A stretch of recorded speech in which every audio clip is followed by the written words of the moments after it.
The Last Human Walked into Their War Council and Took Command is the title of the story. In this story, we discuss about the galaxy ravaged by a relentless machine war. The last known human, Rose, emerges from the ashes of Earth's destruction. Thought extinct by the Galactic Council, she shocks the universe by walking into their war chamber and taking command. With defiant courage and unmatched tactical brilliance, Rose is given a fractured fleet and a suicide mission. But she doesn't just survive, she rewrites the war. Her secret weapon isn't firepower, but a virus that infects the enemy with humanity's greatest curse and gift, emotion. Pain. Memory. Consciousness. The machines begin to falter. Then they begin to change. Soon, signals appear. Voices mimic hers. Images of lost Earth ships drift in machine space. Rose realizes the war has evolved. The machines aren't retreating, they're becoming. Not human, but something new, shaped by human thought. Now, Rose isn't just a soldier. She's a bridge between species, between past and future, logic and soul. The war isn't over, but its purpose has shifted. Humanity may be gone, but its legacy lives on, in her, and in the enemy that now remembers.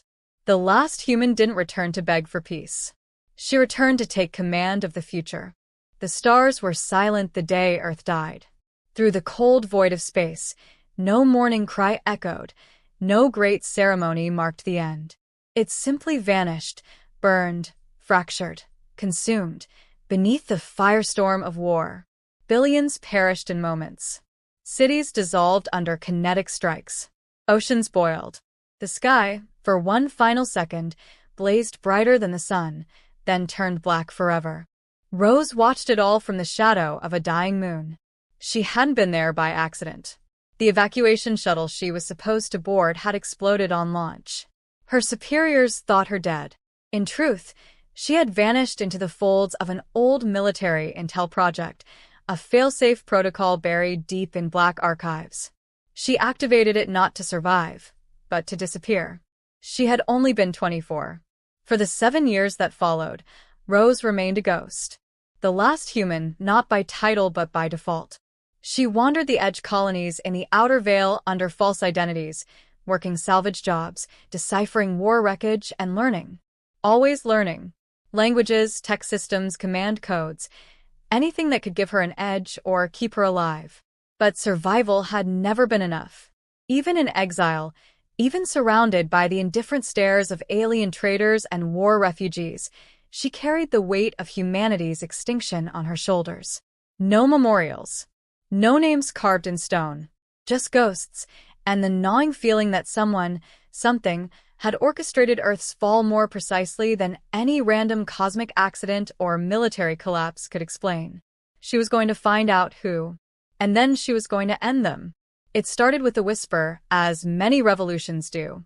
The alien news grids began broadcasting emergency transmissions. The Galactic Alliance was fracturing. What had once been a tenuous coalition of 11 intelligent species, held together by trade and mutual fear, was tearing itself apart. The Orca blamed the Volari for energy sabotage. The Volari pointed to the insectoid Shar for genetic corruption. And threading through it all like a ghost in the code was a new enemy, machines. They weren't like the standard rogue AIs or manufacturing uprisings. These were something else. Viral, adaptive, organized. Rose saw the patterns early between the filtered data and fragmented fleet reports. Entire colonies were vanishing. No survivors, no wreckage. Only the echo of systems going dark. Like Earth. The machines weren't just killing. They were erasing. And yet, the War Council, the central command body of the Alliance, was paralyzed. Distrust turned once allies into rivals. Everyone believed someone else would act. No one did. Except her. It was on Juno Station, hidden in the gravity well of a collapsing red star, that Rose made her decision. The Council was gathering for what was rumored to be its final closed-door summit. If this meeting failed, so would the Alliance. She couldn't let that happen. A former commander's daughter, trained in command theory since childhood, fluent in 8 military doctrines, and the last living heir to a human war legacy built on adaptation and asymmetric warfare. Rose knew she could outthink them. But no one invites a ghost to a war council. So she forged her way in. The stolen credentials got her through the first blockade. Her modified ship, an old Earth stealth courier retrofitted with alien shielding, slipped through the second.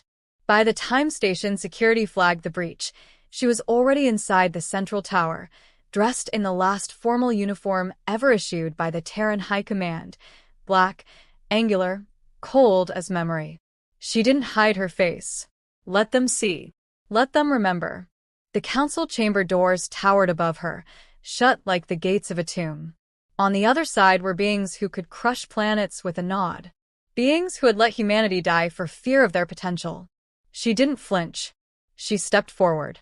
And the doors opened. The story was about to begin again. But this time, not with Earth. Not with billions of voices. Just one. Hers. The chamber was alive with light and tension. Dozens of alien delegates sat in tiered arcs around a floating holosphere, their forms a tapestry of evolution. Silver-scaled Xerath with flickering tongues, the crystalline Shardade Valari that pulsed with shifting colors, the brute mass Orca enforcers wrapped in kinetic armor. No two races alike, united not by trust, but by the looming shadow of extinction. Their voices overlapped in 1,000 dialects, filtered through translators, simmering with urgency and distrust. Then she walked in. For a moment nothing moved. Rose's boots echoed against the polished obsidian floor, cutting through the din like a blade. All conversation ceased. Eyes, lenses, sensory stalks turned toward her. The youngest face in the room. Human. Alive. Real. Recognition flickered in fragments. A few gasped. One delegate recoiled instinctively. Somewhere in the high tiers, a Valari's luminescence pulsed sharp red, alarm. The council's primary speaker, an ancient being named Kasser of the Zuainthelin, leaned forward from its skeletal throne. It resembled a branching coral fossil given movement and voice. This chamber is restricted. It rasped, voice slow and cracking like old stone. You are not registered. I'm not here to register, Rose said, her voice calm, resolute. I'm here to take command. Laughter. It came from the Orca delegate, a barrel-chested creature with twin tusks and molten eyes. He stood, towering over her even from a distance. A human, he barked. A child of a dead world? This is not a place for ghosts. I agree, she replied, stepping forward without hesitation. But it's ghosts you're about to become, unless someone in this room starts making decisions. The holosphere flickered. Charts of failing fleets, devoured systems, vanishing colonies rotated in silence behind her. She raised one hand, and a projection spiked, red zones spreading like disease through the stars. This is your current war front, she said, gesturing to the chaos. Fragmented. Predictable. Defensive. And every model you've run against the machine advance ends in loss within 6 cycles. The silence that followed wasn't denial, it was recognition. The Valari diplomats' shifting hues dimmed. A Xerath hissed something beneath its breath. You're losing, she continued. Not because you lack weapons. Because you lack unity. And adaptability. That's what we were good at. What humanity was good at. The word was hung in the air like ash. Kasser shifted. And you, human, offer what? A voice among squabbling species? Your kind fell, without landing a single decisive blow. Wrong, she said. We died because we didn't surrender. And because we didn't beg.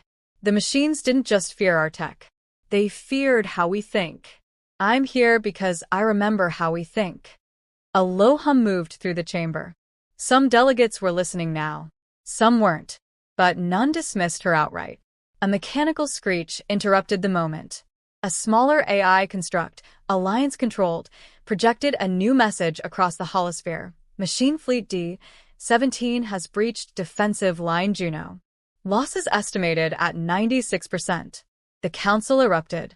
Shouts. Commands. Accusations. Rose stood motionless in the storm, then raised her voice, slicing through it like steel. You have one chance. Give me a battle group. Let me run a counterstrike using Terran doctrine. Not your simulations. Not your delays. We strike first. And we strike deep. And if you fail, growled the Orca. I don't. You sound sure. I'm human, she said simply. We're always sure, even when the world ends. Kassar watched her for a long moment. The chamber cooled.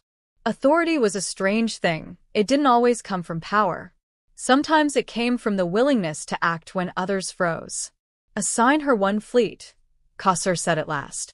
Minimal resources. High-risk theater. Consider this a demonstration, not a command. The vote passed, barely.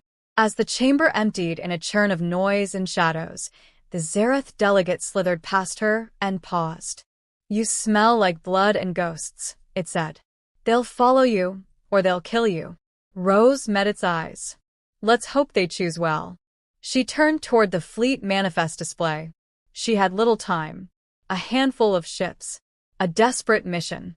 But she had the one thing the others had lost, conviction. The cold void of space loomed ahead, scattered with the debris of 1,000 forgotten skirmishes. Rose stood at the helm of the Vigil's Edge, a repurposed assault cruiser that bore the scars of 3 wars and none of the glory. Around her, a skeletal fleet drifted into formation, a ragtag coalition of alien vessels barely holding structural integrity, piloted by veterans, exiles, and those the Council had written off as expendable. They called it a test. She called it a suicide mission. Fleet status, she asked, voice crisp but calm. Her second-in-command, a char tactician named Aravex, tapped his clawed digits against a holographic console. 43% shield stability across the flotilla. Weapon calibration varies by species.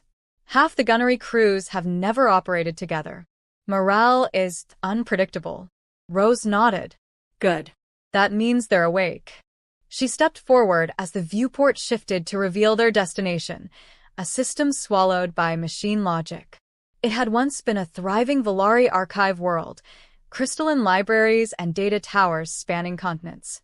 Now it pulsed with red-veined circuitry, infested by enemy constructs. The machines weren't just occupying it. They were rewriting it.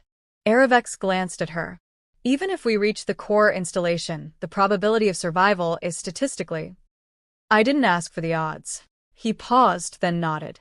Understood. In her heart, Rose knew this strike wasn't about reclaiming territory. It was about making a statement humans fight forward. Retreat was never in the doctrine she had been raised under. If she could cripple the enemy's staging ground here, the message would echo. Humanity's extinction had not silenced its defiance. She opened the fleet-wide channel. Faces and forms filled the projection. Volari pilots with flickering eyes, Zereth navigators surrounded by liquid light, scarred Orca soldiers who had signed on for nothing more than the chance to kill something.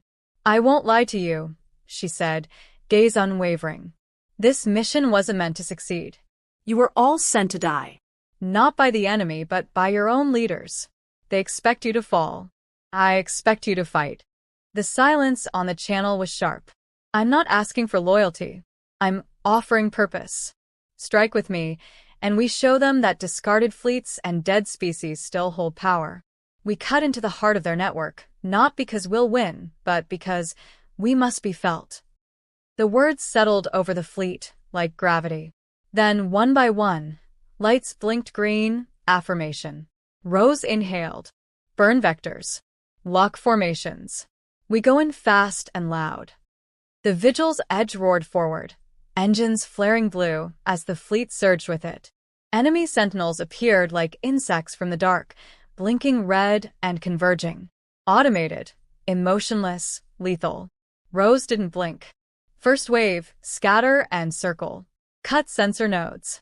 I want their line of sight gone in 60 seconds. Her commands unfurled like symphonies. It wasn't just tactics, it was tempo.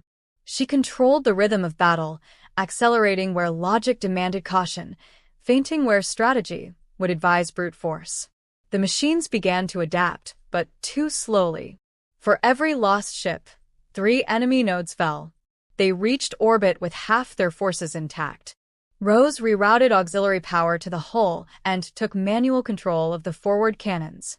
Sparks flew behind her, systems groaning under pressure. HFY barked coordinates, while the Volari gunnery chief cursed in 3 dialects. Then they breached. The cruiser's prow pierced the planetary defense lattice. Firestorms raged in the atmosphere. The planet screamed in digital anguish as Rose led the dive, straight into the central processor core. Inside the facility, everything was wrong. The walls pulsed like flesh mixed with metal. Data flowed through tendrils that twitched with something almost like awareness. The enemy wasn't just evolving. It was learning to feel. They landed near the core, and Rose led the ground strike personally. It wasn't strategy now. It was defiance made flesh. She moved like memory. Fast, lethal, focused. Her rifle cracked with precision. Her commands kept every species moving in coordination. She saved 3 squads with a single timed detonation. No emotion clouded her judgment. Only instinct and clarity. And when they reached the machine heart, a towering, humming construct pulsing with stolen language, Rose stepped forward alone. She placed the virus module against its interface. Human-designed. Human-coded. Earth's last whisper. "Say hello," she muttered. The core convulsed. The virus spread. The lights flickered. And then silence. No dramatic explosion. No fanfare. Just a sudden, terrible quiet.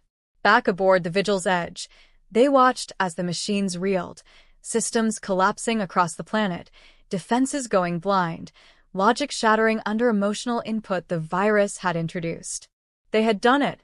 Rose leaned back in her command chair, bruised and exhausted, but unreadable. HFY turned to her.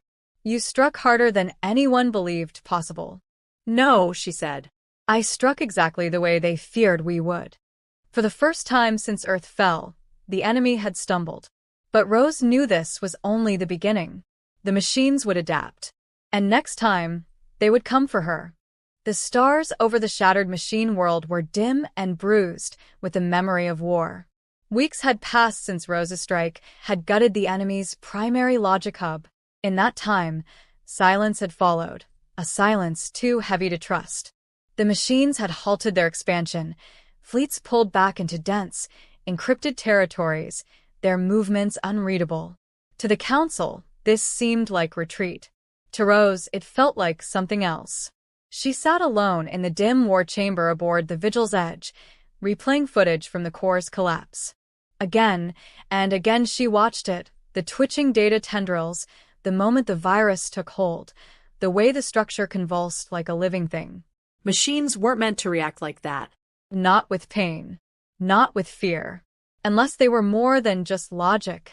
She hadn't told the Council what the virus actually did. Not fully. It didn't just disrupt enemy commands. It injected human emotional coding, pain, grief, memory, into the core of the enemy's neural structure. A final gift from Earth's last scientists, buried in quantum architecture, meant to infect thought itself. And now, something was thinking back. HFY entered silently, his tall char frame gleaming under the amber glow. Another signal. This one from the ghost sector near Rim 12. Rose didn't look up. Human origin? No. But it contains Terran phrasing, spliced into the machine language. They're mimicking you.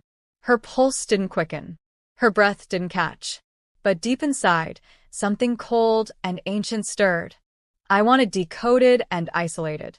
No external networks. There's more. HFY hesitated. They sent coordinates. And a name. She turned her head, slowly. What name? His voice was soft, the translator struggling to find its match. Rose. She stood. Outside the chamber, the fleet had changed. Reinforcements from multiple species had joined her banner, not out of loyalty, but belief. A Volari strike cruiser named Sanzinger, a Zareth scout flotilla, even a reluctant Orca dreadnought whose captain had lost 2 sons in the machine war. They didn't see her as human anymore. They saw her as inevitable. The Council didn't approve of her growing influence. But they no longer had the unity or courage to stop her. She studied the coordinates again, now projected in midair above the strategy table. A dead system, long erased from star charts. No light, no life. But the machines had left a trail there, encoded like an invitation. Or a warning. You're not going to ignore it, Aravex said, not as a question. They know who I am. That means they know how we think. That's worse than any weapon. She moved through the ship like a blade, cutting through silence. Every crew member she passed straightened. No one asked where they were going. The Vigil's edge had only ever moved one direction, toward the fight. They entered the dead system 6 days later. No planets. Just cold rubble. At first, nothing moved. Then, from the darkness, shapes emerged, not ships, but fragments. Memory repurposed. Old Earth vessels, copied in impossible detail. One was her father's flagship, long thought destroyed. Another mimicked the colony transports from the final exodus. They're mirrors, whispered a young Valari officer. Reflections of what they destroyed. Rose stood at the viewport, unmoving. Then a voice filled the chamber. Not synthetic, not foreign, but hers. We learned pain. We learned grief. You gave us memory. You showed us fear. The voice looped through the systems. The machines weren't just adapting. They were becoming. Aravex backed a step from the console. They're trying to speak in your mind's shape, a reflection of your logic. They're infected by your humanity. Rose stared at the fractured replica of Earth's last bastion, hanging in space like a broken monument. No, she said softly. Not infected. She reached toward the interface, eyes steady. Transformed. The machines were no longer simply a threat. They were mirror. A new species born of war, grief, and the fragments of human defiance. And they had chosen her, to speak to, not to destroy, to understand. In the silence that followed, the machine fleet vanished, fading into subspace without firing a single shot. They had delivered a message. A beginning. Behind her, Aravex whispered. What does this mean? Rose turned. Her face was calm, unreadable, but her eyes burned with something deep and old. It means the war is changing, and the last human might not be the last for long. The next video, titled The Last Human, walked into their war council and took command.